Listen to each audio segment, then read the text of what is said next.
of 70 crores. 75 crores and more, and we will continuing this drive very intensively.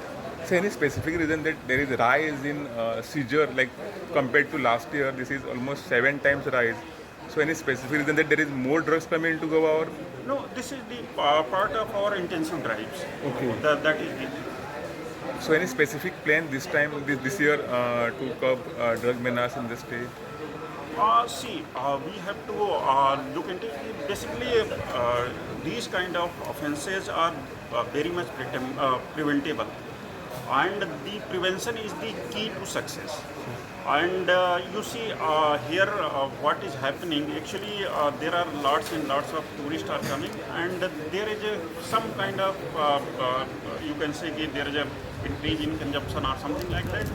That is also one of the factor, and we will be definitely going behind these truck peddlers, and you will see the results. Yes, sir. Okay, thank you. Thank you.